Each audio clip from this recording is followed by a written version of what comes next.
Primero quiero ver si se animan a contestar alguna pregunta. Ayer tratamos el tema de la paz en el cuerpo. ¿Se acuerdan? ¿Alguien me puede decir qué dijimos ayer?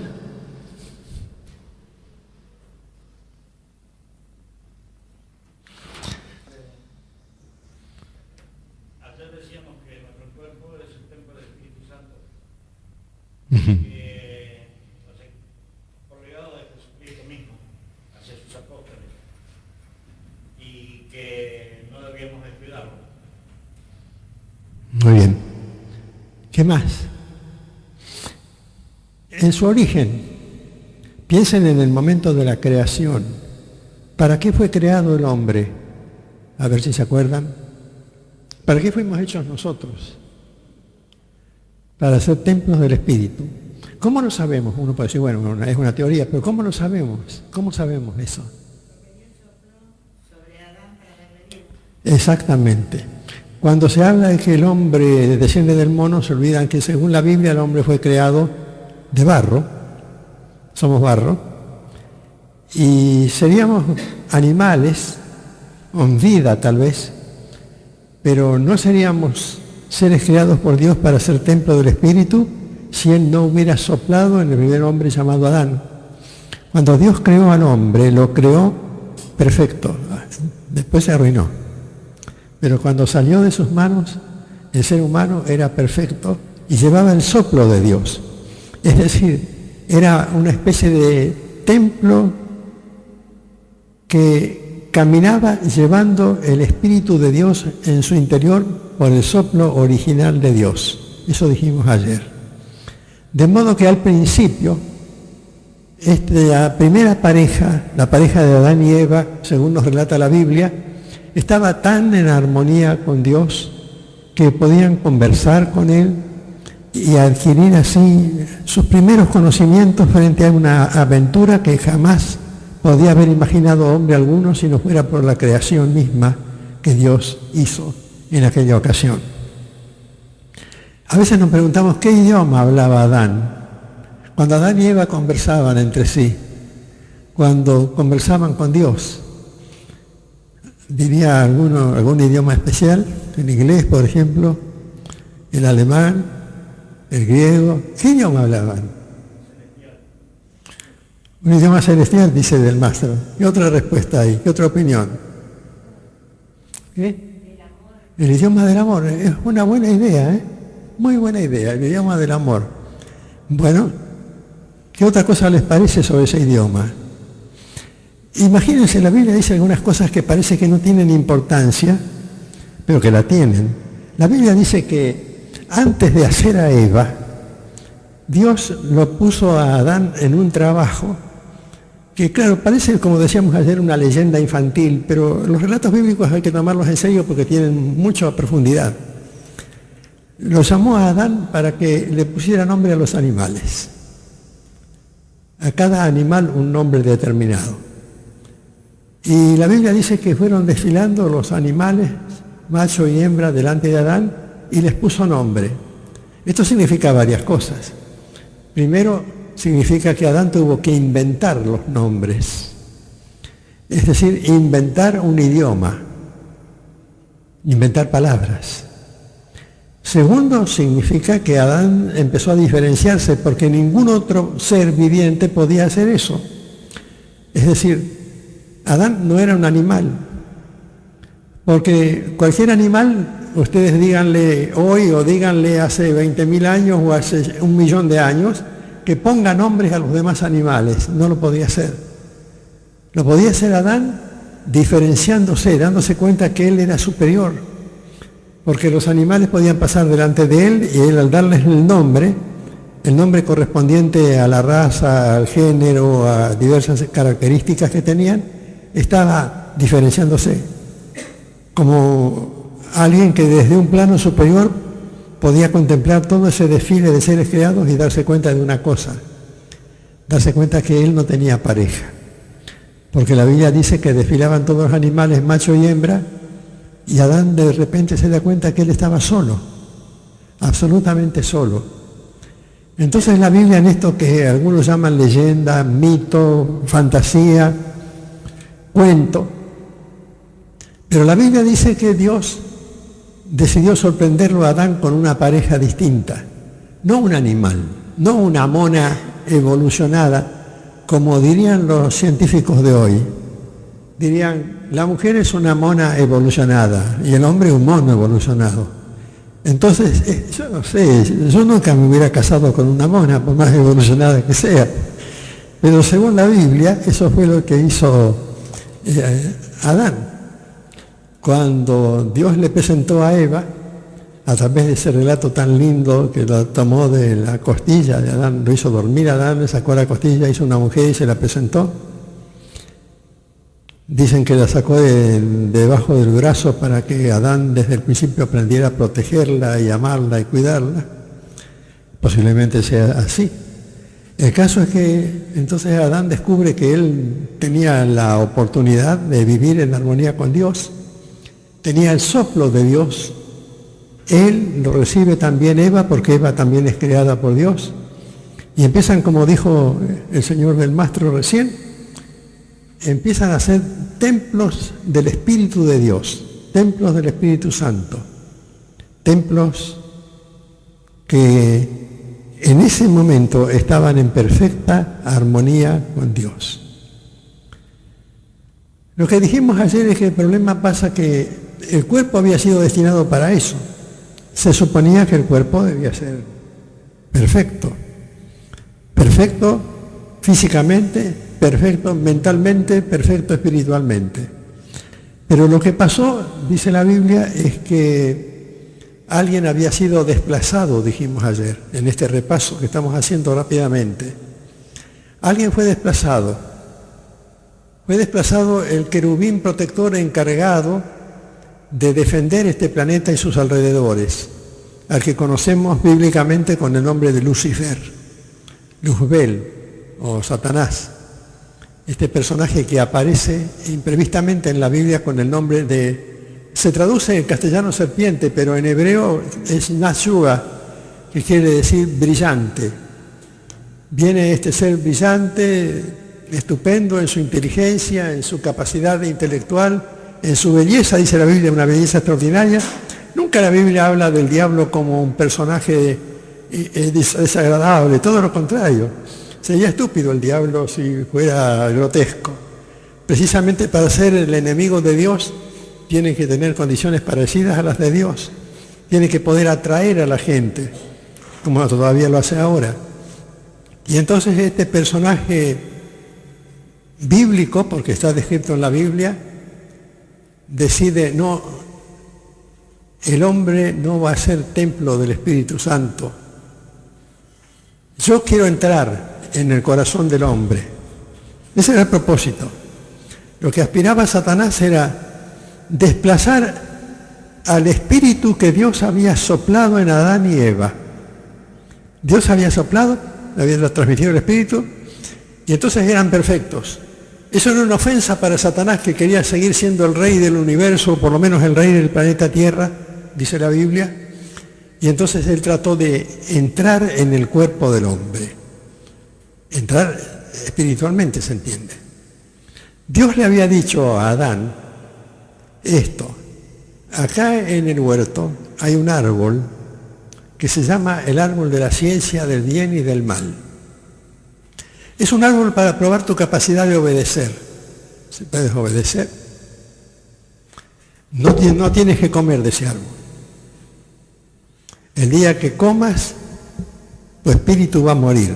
Seguirás viviendo físicamente, pero quedarás separado de mí, decía Dios. No toques ese árbol, no comas de su fruto. Entonces viene el diablo, dice la Biblia, en el libro de Génesis, capítulo 3. Viene con toda su belleza, con toda su silueta, con toda su perspectiva de brillante Nashua. Y habla con la mujer, habla con Eva, y le dice: lo que pasa es que Dios les prohíbe comer de ese fruto, porque si ustedes comen de ese fruto, ustedes van a llegar a ser tan sabios como Dios. Yo les sugiero que lo coman. Piensen ustedes en esto. El diablo tenía que entrar de alguna manera en el espíritu, en el cuerpo de Adán y Eva. Todo lo que necesitaba es que ellos cometieran un acto de desobediencia, pero porque hasta entonces eran inocentes, eran perfectos. Necesitaba producir un acto de desobediencia para entrar. La figura de comer el fruto es entrar. Fíjense que eso está dado en todos los conceptos bíblicos. Cuando Jesús viene y empieza su ministerio allá en Palestina, viene el diablo y le saluda y le dice: si eres hijo de Dios, haz que estas piedras se transformen en pan. Comer. Decíamos ayer la comunión, comer. Lo que enseñó Jesús, comer. Cuando instituyó la comunión, la Santa Cena, la Cena del Señor, los nombres la Eucaristía, cada grupo cristiano le da un nombre diferente, pero siempre es la misma cosa. Jesús partió el pan, se los dio a los 2 discípulos y les dijo: tomad, comed, esto es mi cuerpo. Bueno, cuando el diablo tentó a Eva, le dijo: toma, come, esta es la sabiduría, come.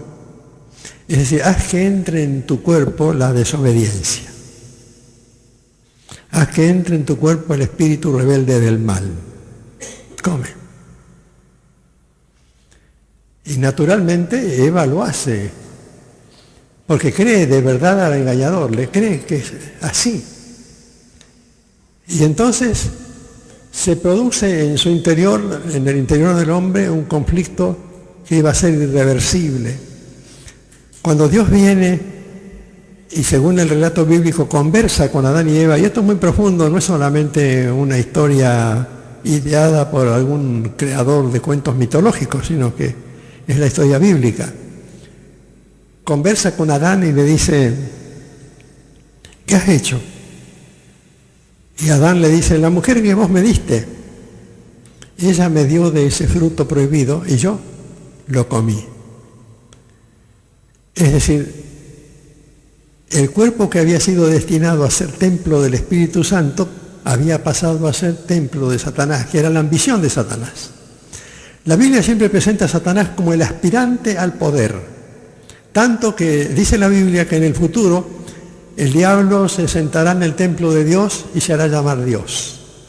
Porque, como hemos repetido ya un montón de veces en esta noche, y ayer también lo dijimos, no nos formemos ideas equivocadas elaboradas por la televisión y por la ciencia ficción y por el cine, en cuanto a que el diablo es grotesco, feo, bruto, horripilante. Imagínenlo, como dice la Biblia, como un ángel de luz. Eso quiere decir Lucifer. Lucifer. Luzbel, otro nombre del diablo, luz bella. Cuando ustedes vean algo demasiado lindo para ser cierto, desconfíen un poco. Entonces ayer explicábamos que a raíz de ese diferente destino que tuvo el hombre, cuando en vez de ser templo del Espíritu empezó a ser templo de Satanás, todo se desorganizó y empezaron las enfermedades. No es que el diablo vaya sembrando enfermedades, que a este le mete un cáncer, a este le mete una insuficiencia cardíaca, a este le mete un mal de Parkinson. No, el diablo no está en eso. El diablo es un científico que lo que ha logrado es que nosotros abandonemos todas las normas, decíamos ayer, disciplinarias para custodiar nuestro cuerpo. Lo hacemos a veces a sabiendas. Yo veo tantas personas fumando. No voy a decir que fumar es un pecado, ni voy a entrar en ese papel de santulón tampoco. Pero fíjense, fuman. Y hay unos carteles tremendos que me hace ver mi señora, tremendos, por ejemplo, de Marlboro. Pero son más grandes que esta pared acá. Y abajo dice: fumar es perjudicial para la salud. En cada cartel está eso. Por todos lados están en la ciudad. Marlboro, etcétera. Parece que si uno fuma Marlboro se va a transformar en un volante de carreras internacionales o algo así, en un héroe, y aparece el cartelito: fumar es perjudicial para la salud. Es cierto, produce el cáncer. El otro día estábamos con mi esposa y con unos chicos con motivo de un cumpleaños familiar, y unos chicos que no son de nuestra iglesia, unas chicas, mejor dicho. Eran 3 chicas. En la mesa estábamos almorzando, 2 chicas fumaban y la otra no. Entonces empezaron a discutir. Y las que no fumaban les dicen: mira, yo sé que un día vos vas a venir a decirme, ayúdame porque estoy enfermo de cáncer, y yo no sé si te voy a ayudar, porque te estoy ayudando ahora y te estoy diciendo, vos sabés. Y la otra, chica es universitaria, la otra le dice: sí sé, ¿qué hay? Bueno, sí sé que hay, claro. No sé si va a decir lo mismo el día que tal vez, ojalá que no, le descubran un cáncer como consecuencia de fumar. Pero así atentamos contra este cuerpo, decíamos ayer, y le hemos quitado al cuerpo la paz porque lo hemos puesto en conflicto. Hoy, yo a veces, como decía ayer, me distraigo un rato con espectáculos deportivos o comentarios deportivos también. Y hoy hablaban de una nueva droga para el doping, es decir, para hacer que un jugador de fútbol rinda muchísimo más de lo que puede rendir físicamente con el mejor entrenamiento. Pero no es cocaína ni ninguna cosa conocida. Decían hoy los comentaristas, es una droga nueva que no se puede detectar en los análisis que le hacen a los jugadores. Así que el jugador se puede drogar, jugar el partido, y si le toca ir al laboratorio para que le hagan el análisis de control, no tiene nada porque no se puede detectar. Y los comentaristas medio criticaban, medio se admiraban: uy, no me digas. Así que hay un estimulante que no se puede detectar en los análisis. Casi parecía que estaba diciendo: qué bien, se lo vamos a dar a alguno de la lepra o a alguno de los canallas para ver si ganan algún partido. Parecía que estaban casi aprobando el descubrimiento de la ciencia. Han descubierto una droga estimulante, han descubierto un montón de cosas que son una ruina para la humanidad. La enfermedad es así. El diablo no anda con su varita mágica sembrando crueldades en el mundo. No lo necesita. Él puso el principio. El principio es la contaminación de nuestro cuerpo por el ingreso del espíritu satánico cuando nosotros cedemos a su influencia, sin que eso signifique que estamos endemoniados. Significa que entramos en esa dimensión de conflicto.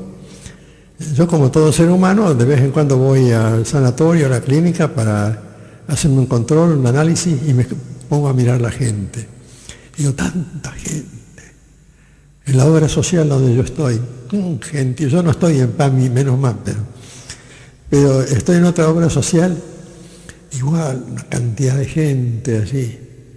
Y digo: y todos estamos destinados a esto, a pasar por todos estos traumas, análisis, operaciones. La gente conversa sobre eso, habla sobre eso. Yo pienso, son todos ancianos. No, hay montones de muchachos que no tienen ni siquiera 30 años y están allá. Se sembró el mal. Entonces decíamos ayer, digo esto para los que están llegando tarde, estamos repasando lo de ayer. El cuerpo perdió la paz porque está en continuo conflicto. Comemos mal. Incluso comemos cosas que no sabemos lo que comemos.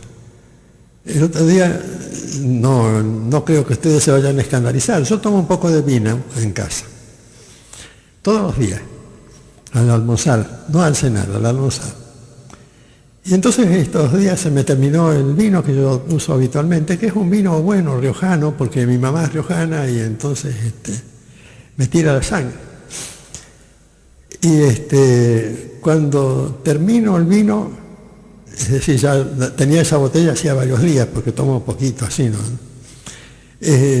Mi señora mira la botella así, estaba llena de borra, de hojitas, todo casi echado a perder parecía. Y yo pensé: ¿y esta porquería es lo que yo he estado bebiendo, creyendo que me hace bien para el corazón? Y a uno le venden tantas cosas así, ¿no? Va al súper, compra lo que viene, por la propaganda, por la marca. Ayer iba una chica llevando unos jabones de esos que cuando uno no se baña con esos jabones para lavar la ropa. Iba toda contenta saliendo del supermercado y llevaba, no me acuerdo qué marca, y si me acuerdo tampoco lo digo porque queda mal y están grabando, ese jabón que produce un perfume admirable, según la publicidad, ¿no? Y la chica lo llevaba contenta. Ella pensará que va a pasar lo que dice la publicidad. Se pone una blusa lavada con ese jabón y un montón de muchachos le van a seguir para decirle piropos y expresarle su admiración. Porque prácticamente esa es la manera como nosotros vamos siendo convencidos en direcciones equivocadas. Y de esa manera nuestro cuerpo se va deteriorando. No hay necesidad de decir, el diablo es el autor de la enfermedad o Dios es el autor de la enfermedad.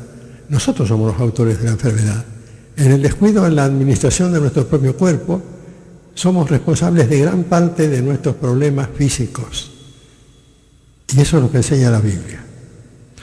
De manera que estos 20 minutos de repaso que hicimos es para ponernos al día, porque hoy vamos a hablar de esto. Y hago la introducción y después hacemos un recreíto. Claro, se deteriora el cuerpo, pero también se deteriora la mente. ¿Cuánta gente con su mente deteriorada? En nuestra iglesia teníamos, ahora no, pero hace unos años teníamos una especie de clínica mental con el doctor Guillermo Donamaría, que ahora vive en Chicago, con el doctor Carlos Sanfilippo, que ejerce su profesión psiquiátrica aquí en Rosario, con el doctor Ernesto Yoldi, que también es profesional aquí, vive en Funes, también psiquiatra, y los tres psiquiatras habían formado una clínica con unas chicas psicólogas.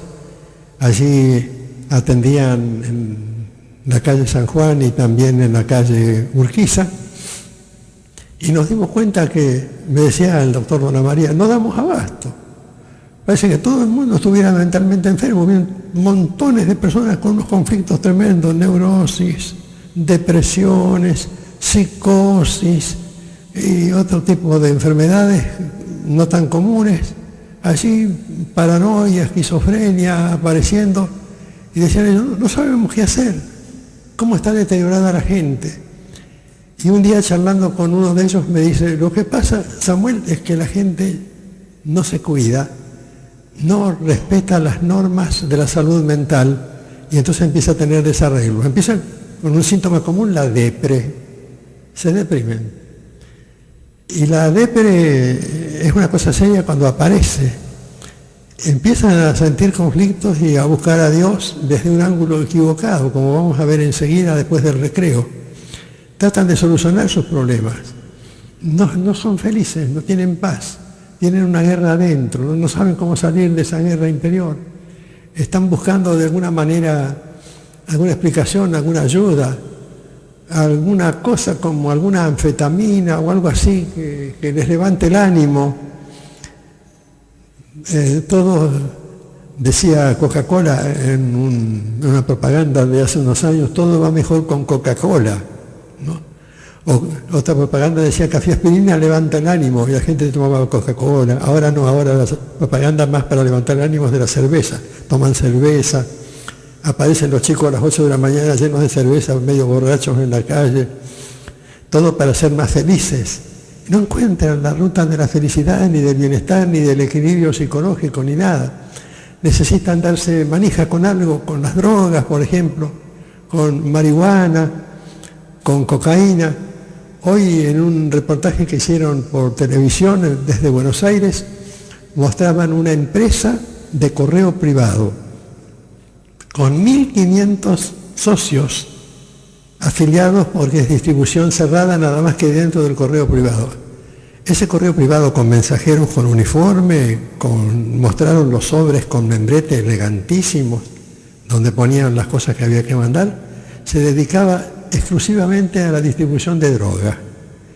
Entonces uno tenía que tener acceso al número de teléfono, que se lo tenía que dar otro que estuviera vinculado con el correo privado, porque si no estaba vinculado no podía, porque era todo clandestino, pero aparentemente oficial.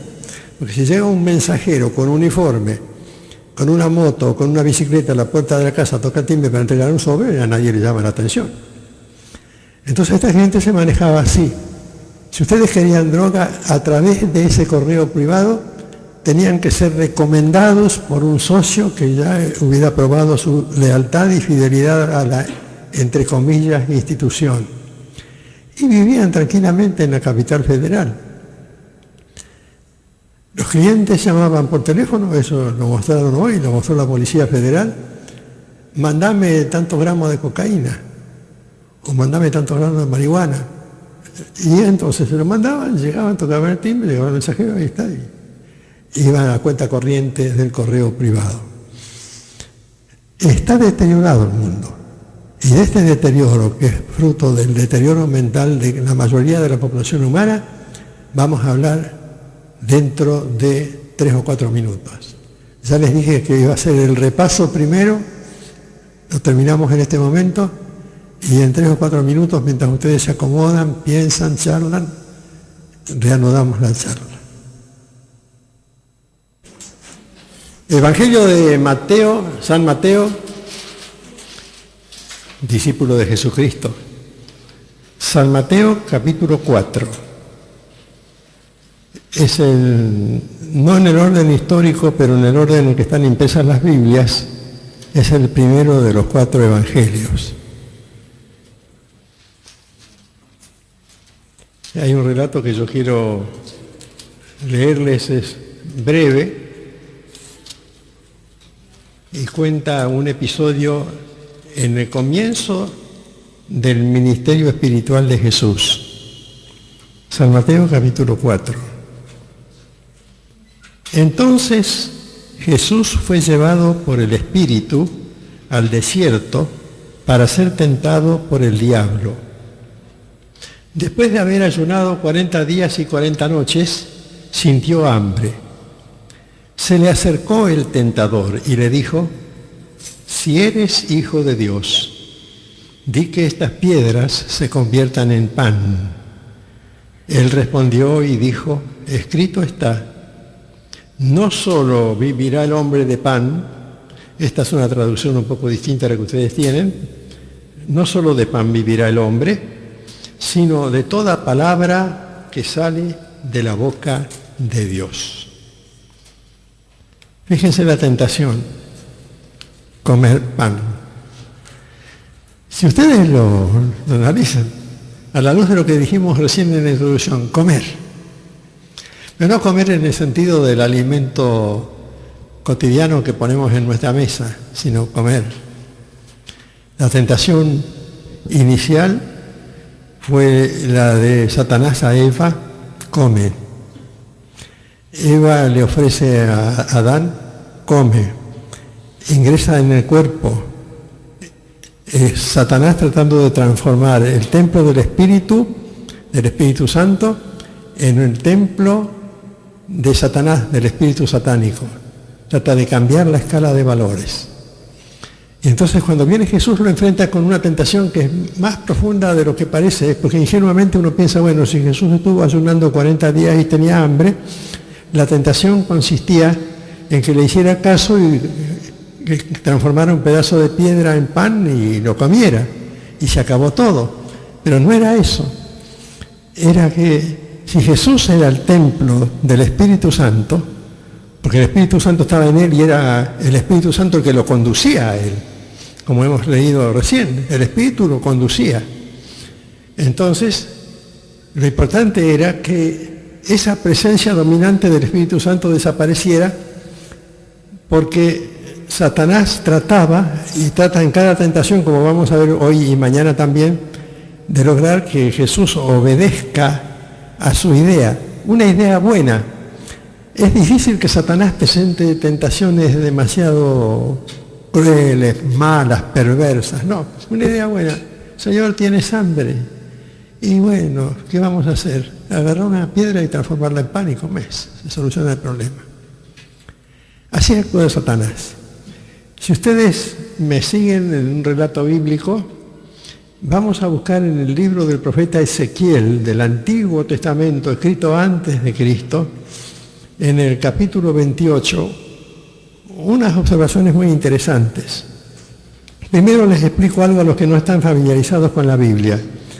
El capítulo 28 del libro de Ezequiel se refiere a dos personajes. Uno que está en el versículo 2 es el gobernante de la ciudad de Tiro.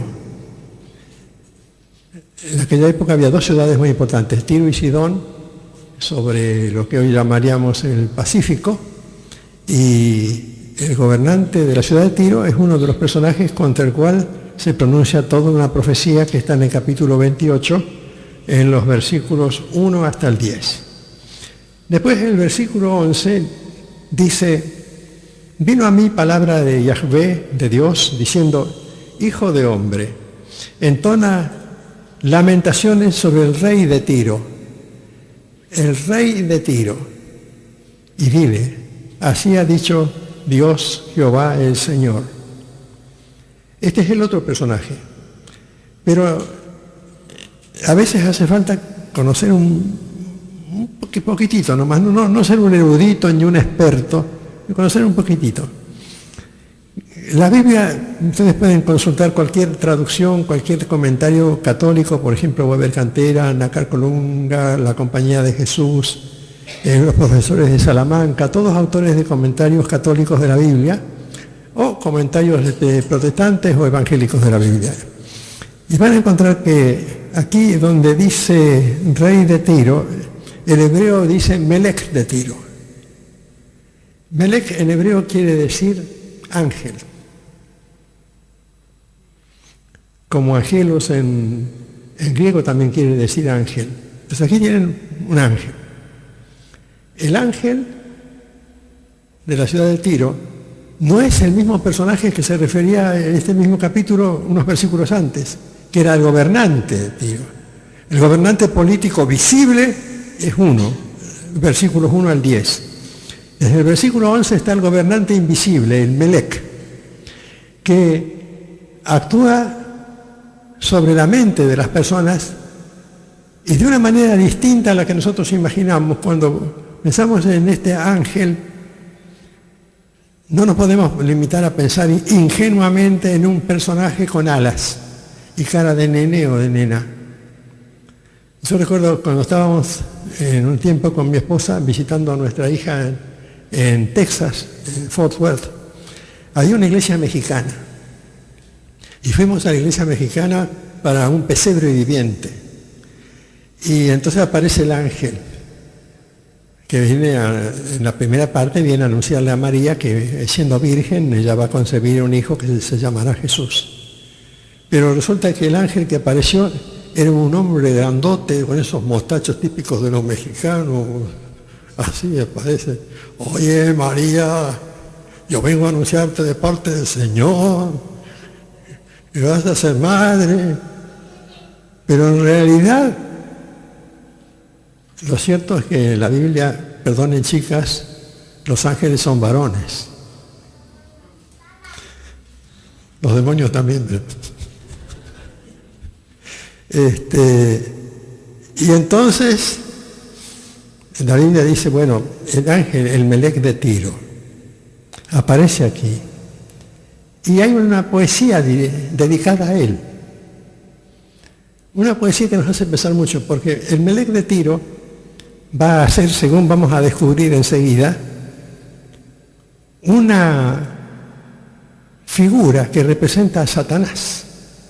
Y dice así la poesía, desde el versículo 12: hijo de hombre, entona lamentaciones sobre el rey de Tiro, el Melech, y dile: así ha dicho Jehová el Señor.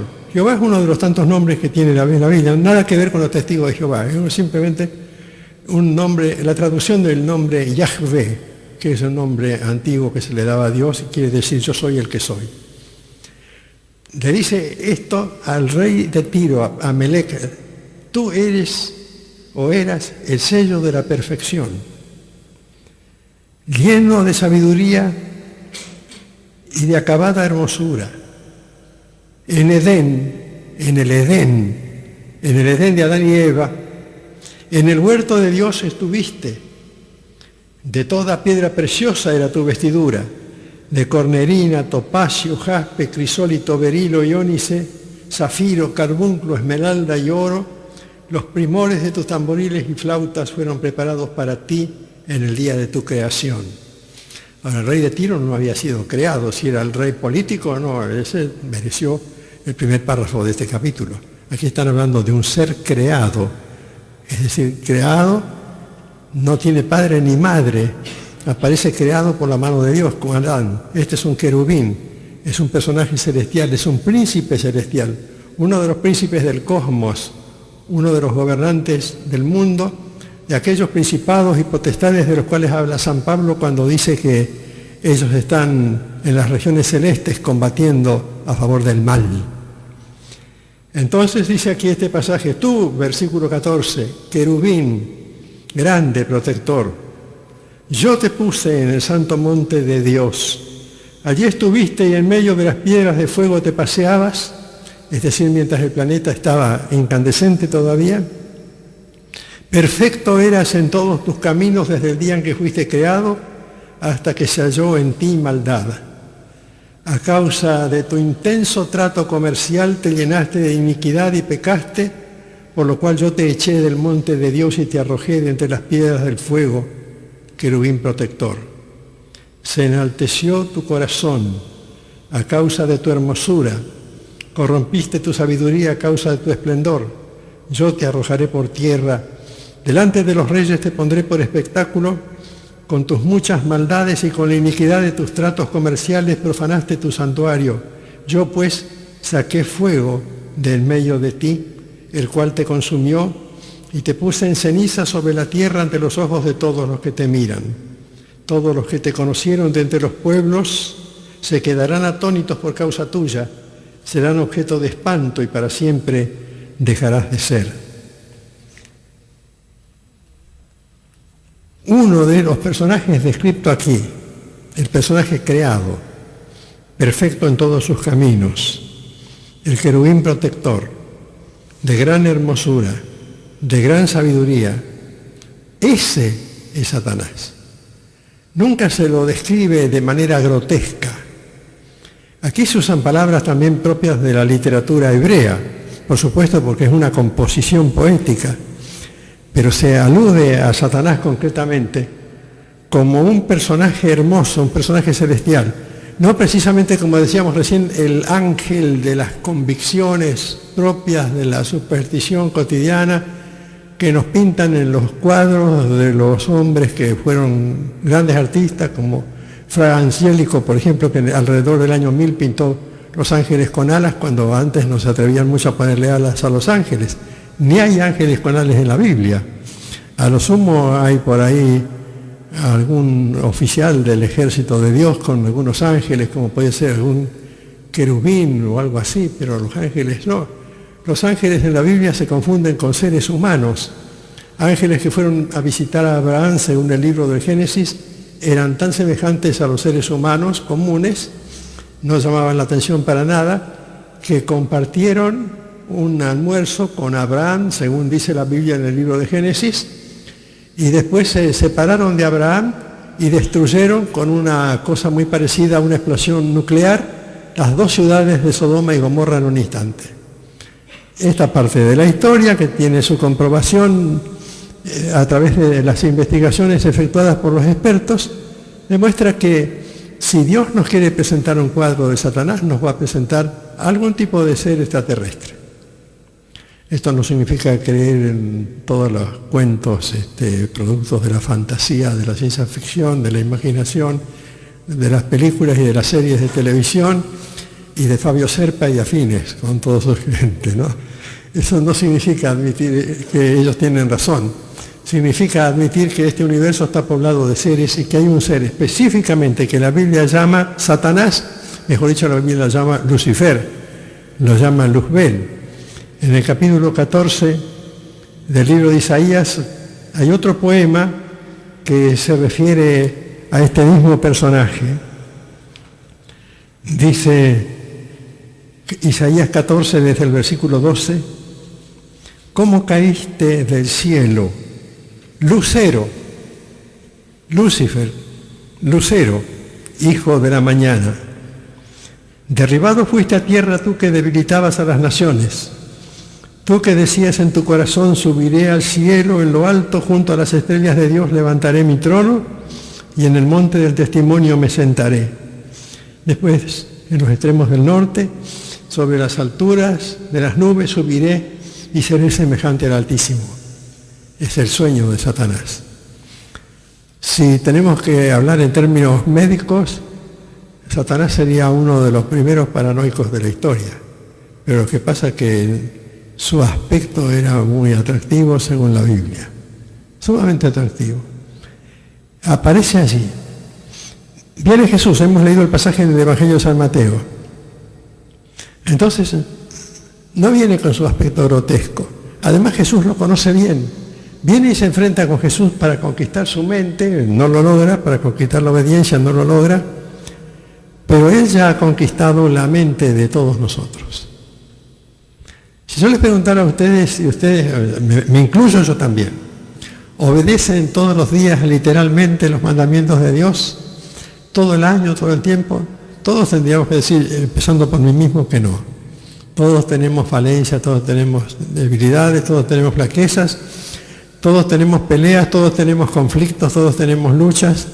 A veces esas luchas se hacen muy grandes, a veces uno se refugia en algunos métodos como es el yoga, y se supone que así se va a alcanzar paz interior, otros en la droga, otros en ejercicios espirituales. Hoy le dieron a mi señora, ¿dónde era? Una perfumería, instituto de belleza, qué sé yo, ¿dónde va ella? Bueno, le dieron un folletito sobre la paz mental, sobre la sanidad interior, etcétera. En Rosario, un grupo de profesionales que guían a la gente a encontrar la paz. Pero yo recuerdo una vez que estuvimos en Capilla del Monte, hace 20 años, por lo menos 20 años, en un congreso de psiquiatría y psicología.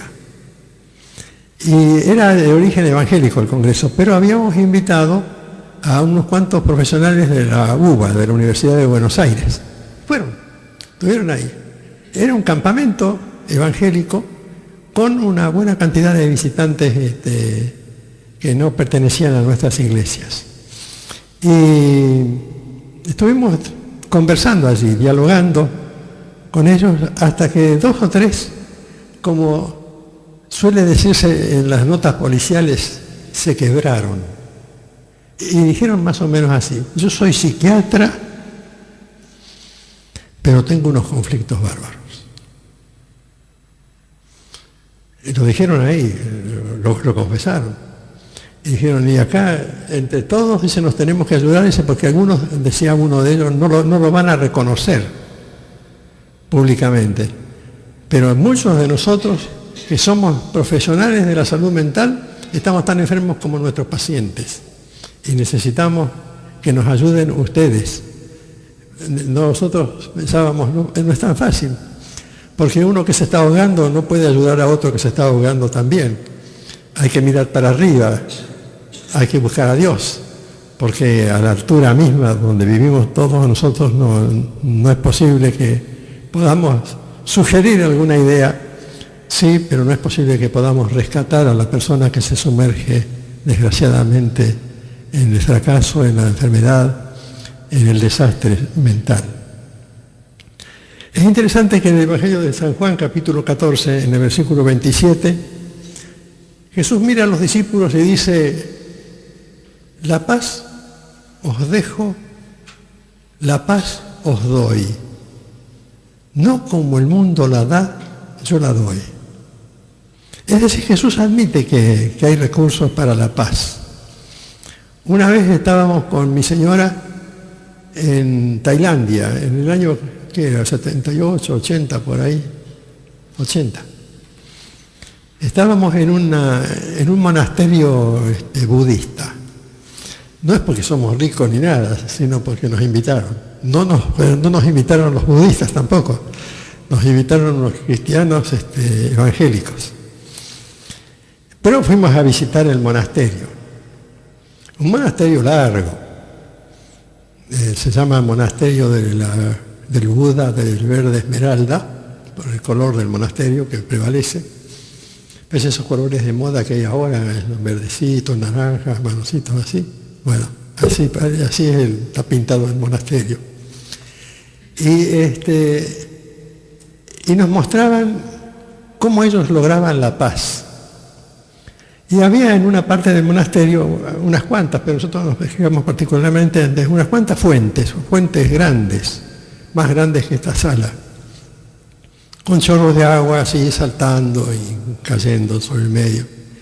Y alrededor una especie de pared, de muro, así del alto de este púlpito más o menos, donde los sacerdotes budistas se apoyaban con las manos atrás, no necesariamente todos, pero la mayoría estaban así, apoyados en el muro, y exhibían la paz. Lo que exhibían era aburrimiento. Un tremendo aburrimiento, un tremendo no hacer nada. Nosotros alcanzamos a conversar con algunos, ¿no? Y nos explicaron, ¿y qué hacen ustedes acá en el monasterio? Y vamos a buscar que la gente nos done comida. Dice, porque nuestra religión establece que los sacerdotes tenemos que vivir del arroz y otras viandas que nos prepara la gente de nuestra religión. Dice, entonces vamos por la mañana y buscamos y ponemos todo, nos mostraron una mesa grande, larga, parecía una mesa de ping-pong, pero 2 o 3 veces más larga que una mesa de ping-pong. Traemos todo el arroz que nos han preparado, lo ponemos todo ahí porque algunos reciben más, otros menos, y después nos juntamos todos, lo dividimos en partes iguales y cada uno come su parte, y después seguimos en la meditación. Dice, si los niños tienen que ir a la escuela, pues tienen que aprender el idioma y aprender las verdades religiosas, pero nosotros meditamos y servimos a la causa de la humanidad, en fin, una cosa muy elegante, muy linda. Pero me acordé de Jesús diciendo, yo la paz que les doy no es la paz que da el mundo, es un esfuerzo por tener la paz. Eso, a veces hay unos programas en Canal 3, Cable Hogar creo que es el 11, por la mañana, ejercicios de yoga para alcanzar la paz. Y yo los veo realmente hacer gimnasia muy bien, pero me pregunto si ellos asocian la paz con ese tipo de gimnasia, no tienen idea de lo que es la paz. San Pablo escribía a los romanos esto en el capítulo 8. Los romanos, los cristianos de la ciudad de Roma, necesitaban algunos consejos. Tenían esa falta de paz producida por el conflicto. La gente está en conflicto todo el tiempo, conflicto consigo mismo. Yo le contaba recién al señor Dichiasa de algunas personas que tienen conflictos muy serios, incluso algunas personas que tanto a mi esposa como a mí nos han amenazado de muerte. Y yo le contaba a él, es señal de la existencia de un conflicto en esa gente. Y como no puede resolver su problema, si no se puede destruir a sí mismo, como este muchacho que se suicidó en Entre Ríos acusado de la desaparición de una criatura de 13 años, si no pueden atentar contra sí mismos, atentan contra los demás. Generalmente atentan contra sí mismos. Cuando más grave el conflicto, mayor el atentado hasta que se llega al suicidio. Pero se llega a niveles de autodestrucción porque no hay manera de salir. A mí me dio mucha pena ver el suicidio de Madorrán, por ejemplo, el referee que estaba en primera división antes en la AFA, que lo dejaron cesante hace 2 años, se suicida porque no tiene otra expectativa para vivir. No sabe, no puede. Porque no entiende esta regla de salud mental que enseñó San Pablo en el capítulo 8 de la Epístola a los Romanos, haciendo un comentario sobre el problema de obedecer a Dios. Dice en el versículo 7, capítulo 8, versículo 7, por cuanto los designios de la carne, es decir, los designios del cuerpo del que hablábamos ayer, cuando hablábamos de la salud corporal, son enemistad contra Dios, porque no se sujetan a la ley de Dios, ni tampoco pueden. entonces no conocen nunca la paz. No hacen un pacto con Dios. Dios está dispuesto a que nosotros hagamos un pacto con Él. Si uno quiere comunicarse con Dios, por supuesto, como dice la Biblia, tiene que creer que hay Dios. Y habituarse a pensar que Dios está dispuesto a escucharnos y a contestarnos inmediatamente. Él no hace ningún tipo de objeciones en cuanto a nuestra manera de acercarnos a Él. Era interesante, estábamos con un amigo que a veces está en televisión aquí en Rosario, en algunos canales del exterior, pero que es argentino, se llama Raúl Caballero Yocú. Conversábamos con él en el mismo monasterio y me decía, yo no voy a entrar en el mismo templo del Buda de la Verde Esmeralda porque la exigencia es que uno se descalce, pero no que se descalce porque sí nomás, que uno se descalce y deje los zapatos afuera, que nadie se los va a robar tampoco, porque supone que Dios está acá adentro y Dios no admite que alguien se acerque calzado, tiene que estar descalzo. Y le pregunto a Raúl, ¿y quién es Dios acá? Bueno, para la gente Buda no es Dios, pero es lo más cerca de Dios a lo que uno puede aspirar. Y entonces yo no puedo entrar, porque no puedo pensar que Dios ponga una barrera, que Dios diga, mira, para hablar conmigo hay tales condiciones, porque la Biblia dice que no, dice que Dios está dispuesto a escucharnos, inmediatamente nos va a escuchar, no tengo que llenar ningún requisito. Dios siempre tiene el teléfono desocupado, no es como Kirchner o algunos que uno trata de llamar a quien quiera que fuere y no consigue comunicarse. Y dice San Pablo, ¿saben lo que pasa? Él dice muy simple, la gente no cumple la ley de Dios, ni tampoco puede, y naturalmente por eso no tiene paz. Él lo explica de esta manera en otra carta que manda a los Efesios. Ahí Éfeso estaba donde está, bueno, todavía está Éfeso con otro nombre, donde estaba Turquía. Y en el capítulo 2 dice, hablando de la experiencia de muchos de nosotros, capítulo 2, hablando de Cristo, dice, Él les dio vida a ustedes cuando estaban muertos en sus delitos y pecados, en los cuales anduvieron ustedes en otro tiempo, siguiendo la corriente de este mundo, conforme al príncipe de la potestad del aire, al espíritu que ahora opera en los hijos de desobediencia. Entre ellos vivíamos también todos nosotros en otro tiempo, andando en los deseos de nuestra carne, de nuestro cuerpo, quiere decir, haciendo la voluntad de la carne, es decir, la voluntad de nuestro cuerpo, y la voluntad de los pensamientos, y éramos por naturaleza hijos de ira, lo mismo que los demás. Pablo quiere decir esto. Hubo una época en que antes de conocer lo que Cristo significa, todos nosotros estábamos siguiendo nuestra propia idea, siguiendo, dice él, nuestros pensamientos. Yo pienso así. Cada uno con su idea, lo que dice la gente. Ustedes van a hablar con alguien, cada uno con su idea.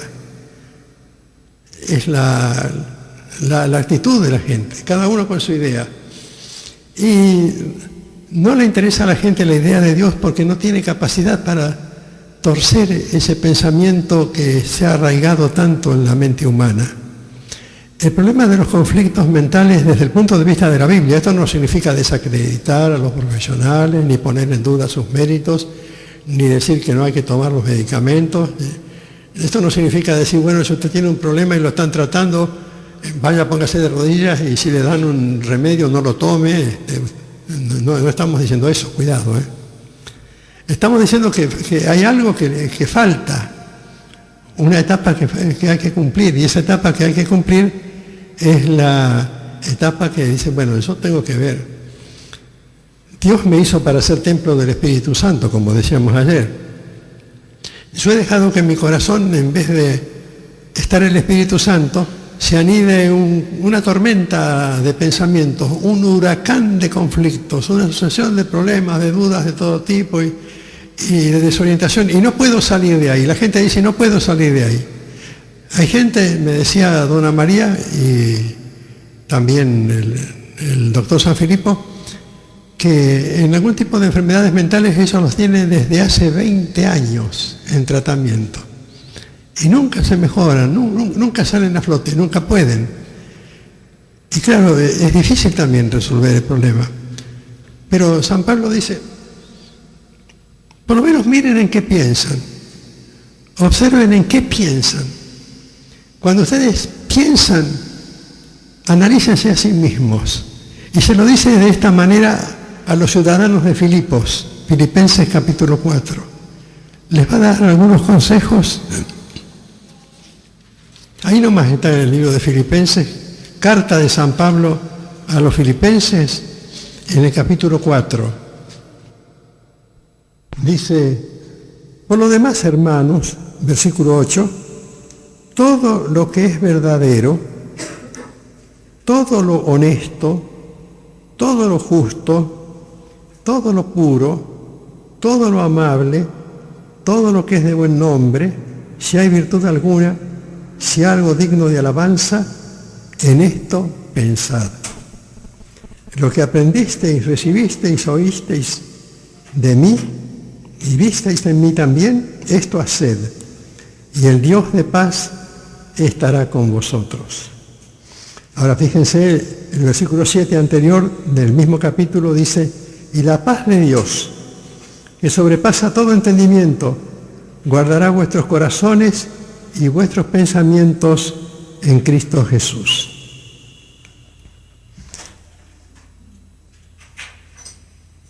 ¿Saben lo que falta para tener paz? Es comprender que Dios nos ama y comprender que Dios nos perdona y aceptar el perdón de Dios y empezar desde allí en adelante a confiar. Dios me ha perdonado porque Cristo murió por mí, derramó su sangre por mí. Abrió el camino para que yo tenga contacto con Él, para que yo sea templo del Espíritu Santo. He optado por ser templo del Espíritu Santo. Cuando San Pablo escribe a los Corintios, dice, ustedes son el templo del Espíritu Santo, pero tengan en cuenta, porque ustedes eso es una declaración teológica, pero no es una realidad en la vida de ustedes, porque les dice lo que leímos ayer cuando escribe a los Corintios. Ustedes saben que el cuerpo es para el Señor, es decir, este cuerpo es para Dios. Está bien, pueden deteriorarse con los años, puede malograrse con un accidente, puede quemarse, puede herirse, puede enfermarse de alguna de esas enfermedades incurables, puede tener algún tipo de conflicto, pero yo tengo que pensar que este cuerpo es para Dios. Mientras me sirva como envase descartable, lo tengo que cuidar. Cuando tenga que desprenderme de este envase descartable, San Pablo mismo lo dice en la primera carta que escribe a los Corintios en el capítulo 15, cuando tenga que despojarme de este cuerpo, muy bien, esperaré un cuerpo nuevo. Lo dice con tanta sencillez, un cuerpo nuevo. Lo dice con tanta confianza también. Escuchen o busquen en sus propias Biblias, en la primera carta de San Pablo a los Corintios, capítulo 15. Para hablar de la salud mental hay que empezar por tener convicciones con respecto a qué es lo que quiere Dios de nosotros. Versículo 50. Esto digo, hermanos, son palabras de San Pablo, el autor de gran parte del Nuevo Testamento. Esto digo, hermanos, que la carne y la sangre, es decir, este cuerpo nuestro por ahora, no pueden heredar el reino de Dios. Lenguaje cotidiano, no pueden ir al cielo. Ni la corrupción hereda la incorrupción. Buena advertencia para los políticos y para toda la gente corrupta. Además, todos estamos corruptos por el pecado. Les digo un misterio. Estoy leyendo a San Pablo. No todos moriremos, pero todos seremos transformados. En un momento, en un abrir y cerrar de ojos, a la final trompeta, porque se tocará la trompeta y los muertos serán resucitados incorruptibles y nosotros seremos transformados. Es necesario que esto corruptible se vista de incorrupción y que esto mortal se vista de inmortalidad. Cuando esto corruptible se haya vestido de incorrupción y esto mortal se haya vestido de inmortalidad, entonces se cumplirá la palabra que está escrita: sorbida es la muerte en victoria. ¿Dónde está, muerte, tu aguijón? ¿Dónde, sepulcro, tu victoria?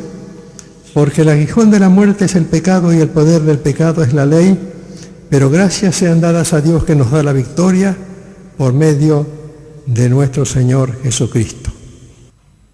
¿Ustedes se acuerdan de la parábola del hijo pródigo? Si son cristianos, me imagino que son cristianos. Si no se acuerdan, búsquense una Biblia y léanse el capítulo 15 del Evangelio de San Lucas. Son historias que contó Jesús. Y una de las historias dice que un padre tenía 2 hijos. Se lo conté vez pasada a unos chicos mormones que venían a casa a conversar conmigo. Y les digo, ¿ustedes leyeron alguna vez la historia del hijo pródigo? No, nunca. Bueno, se las cuento. Jesús contó, un padre tenía 2 hijos.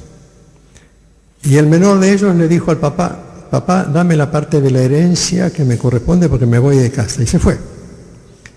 Se fue, llegó la parte que le correspondía de la herencia, la malgastó, la desperdició en vicios y en toda clase de cosas por ahí, en una provincia lejana, en un territorio lejano.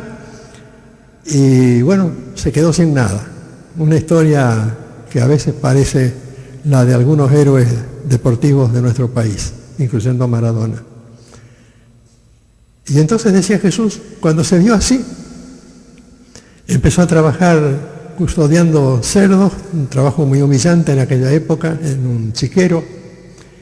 Y finalmente pensó, bueno, en mi casa podía ser un peón, tal vez papá me reciba como peón, me vuelvo a mi casa y allí le digo a papá: perdóname, no soy digno de ser tu hijo, pero quisiera ser uno de tus peones. Se levanta, se va a la casa, vuelve, el padre lo espera, el chico le dice: mirá papá, te abandoné, te dejé, estoy arrepentido, vengo para ver si puedo trabajar como un peón, como un jornalero. Y el padre le dice: no, olvídate de eso, no, vení, vos estabas como muerto para mí porque te habías ido, no sabía nada de vos, te recibo de nuevo, vení. Él lo hizo cambiar de ropa, le dio ropa nueva, le dio un anillo, le dio un montón de cosas, lo aceptó en la casa. Entonces uno lee ese relato y dice: ¿qué es lo que quería enseñar Jesús? Jesús no termina ahí el relato. Jesús dice: y entonces vuelve el hermano mayor, que nunca se había ido, que se había portado siempre bien, que vivía siempre en la casa y que estaba trabajando. Vuelve del trabajo y escucha la fiesta allí, la música y todo, habían puesto a toda altura los bafles, celebrando el regreso del hijo menor. Y el mayor le dice: ¿qué pasa? Entonces le pregunta al personal de servicios: ¿qué pasa? Y tu hermano ha vuelto. Mi hermano ha vuelto, y por eso hacen la fiesta. Cuando se fue, cuando dejó a mi papá solo, cuando se llevó toda la herencia, cuando la malgastó por ahí con prostitutas y en una mala vida, y ahora le hacen una fiesta todavía de bienvenida. ¿Y a mí qué? Viene el padre y dice: yo no voy a entrar, le dice el chico mayor al padre, porque mi hermano ha tirado el dinero por ahí y se mandó a mudar y se metió en el vicio y se derrumbó pecando por todos lados, y vos le haces una fiesta y a mí ni siquiera me das la oportunidad de comerme un asadito con un corderito con mis amigos. Y todo el tiempo me quedé acá y no pude hacer ni una fiesta en casa, y vos le haces una fiesta a este vago. Entonces Jesús contó que el padre le dice al chico mayor: hijo, ¿vos no te das cuenta que todas mis cosas son tuyas? ¿Qué quiso decir Jesús? Quiso decir: si vos de veras perteneces a Cristo, todas las cosas de Dios son tuyas. Todas las cosas. todos los milagros de Dios, toda la paz de Dios, todo el perdón de Dios, todo el favor de Dios, toda la misericordia de Dios, todo eso que nos tranquiliza, que nos permite cada noche llegar a la cama y descargar en Dios nuestras inquietudes, nuestras imperfecciones también, pedirle perdón por nuestros pecados, por nuestras negligencias, por nuestros descuidos, decirle: Dios, estoy en tus manos. Imaginar un lugar con un altar, una montañita nomás, de piedras como hacían los patriarcas de la antigüedad. Es decir, acá le dejo a Dios toda mi carga, todo lo que me aflige, todo lo que me preocupa, porque Él se ofrece a llevarlo.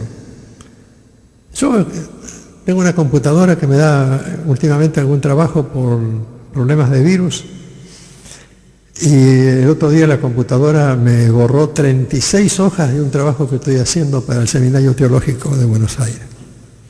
Me los borró, en un abrir y cerrar de ojos. Tengo todos los antivirus imaginables. A pesar de eso, me los borró.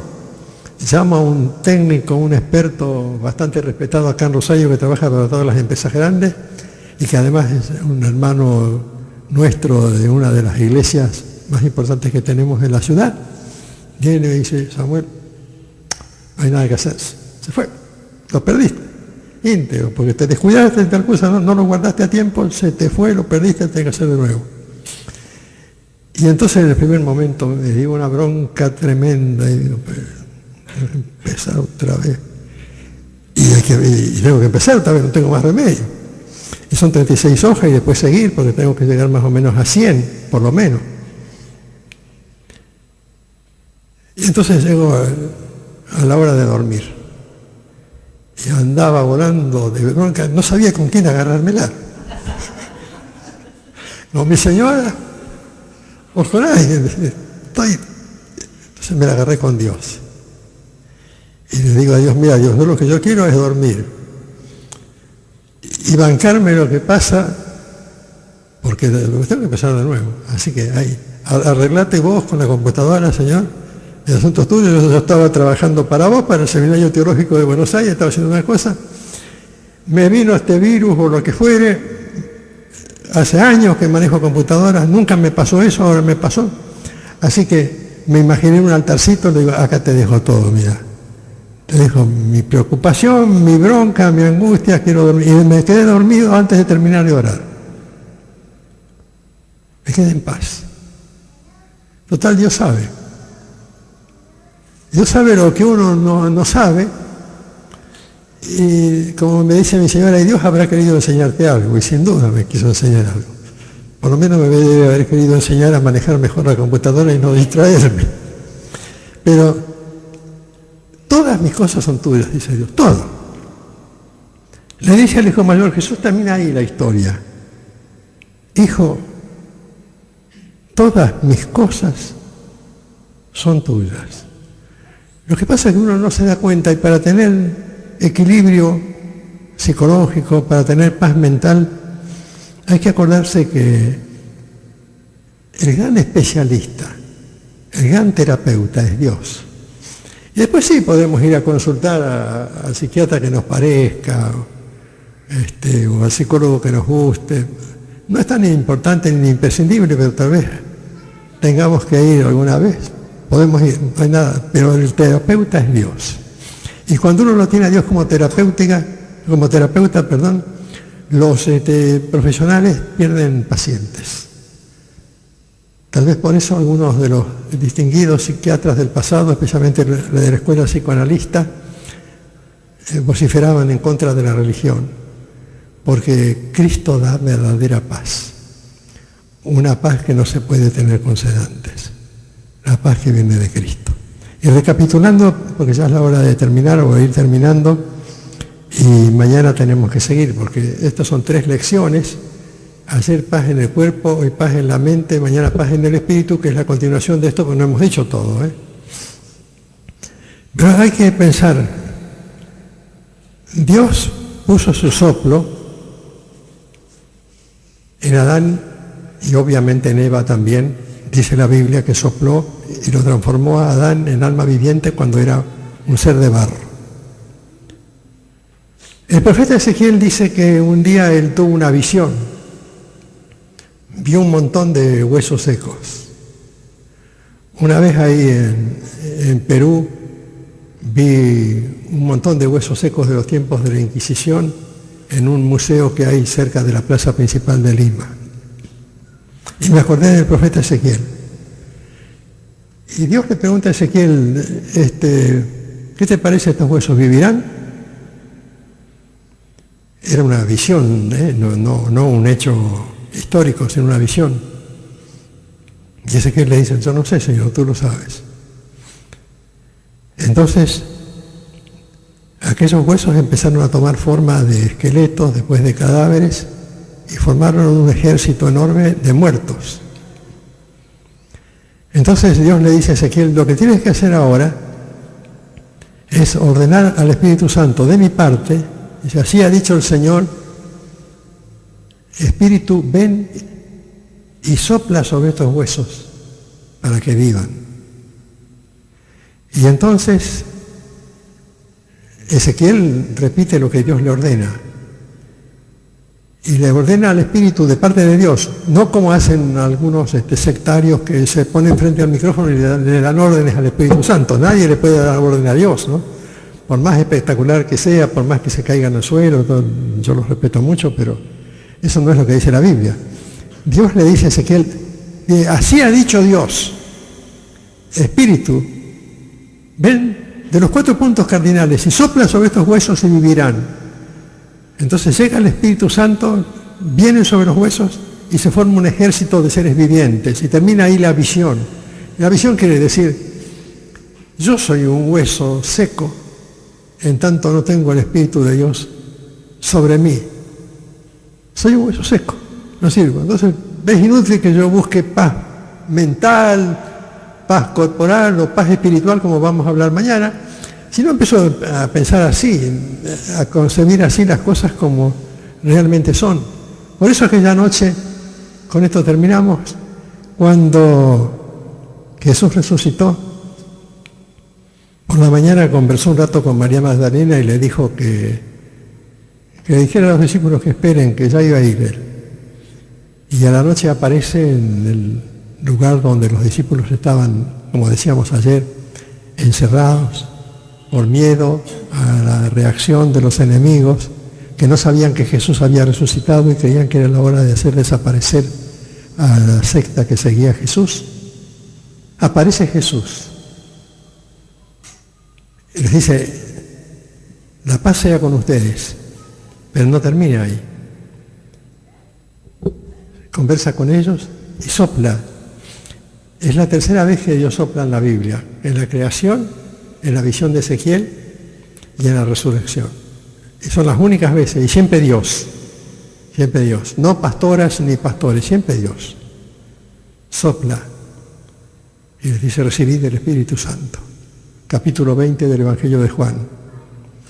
Y esos muchachos, como decíamos ayer, que tenían tantas limitaciones mentales, tal vez físicas no sabemos, pero mentales sí las tenían, tantos conflictos, tantas luchas internas, tantos problemas, son transformados en ese momento. Faltaba Pentecostés 50 días después, pero en ese momento son transformados, pasan a entrar dentro del nuevo pacto con Dios. En ese momento se habían roto ya unas horas antes los cortinados que resguardaban el lugar santísimo en el templo judío, porque aquello había terminado, ya no hacía falta más de ceremonialismo de ninguna clase. Ahí estaba el poder de Dios presente de otra manera, está ahí. Los discípulos se deben haber mirado, diciendo como a veces decimos nosotros, no entiendo nada. ¿Lo entendiste vos esta noche?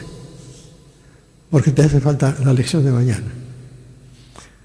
Mañana tenemos que ver esto. Tenemos que ver cómo se soluciona, porque leímos en Tesalonicenses ayer, vuestro espíritu, alma y cuerpo. Ustedes saben que el diablo atacó con la primera tentación el cuerpo de Jesús. Si tienes hambre, a que estas piedras se transforman en pan. Y como veremos mañana, con las dos tentaciones restantes, con una la mente y con la otra el espíritu. Es un gran maestro de la tentación. Lo vamos a ver mañana. Gracias por haber tenido paciencia de escuchar. Dios les bendiga, hermano. Y ya si quiere cerrar la reunión y tener una oración.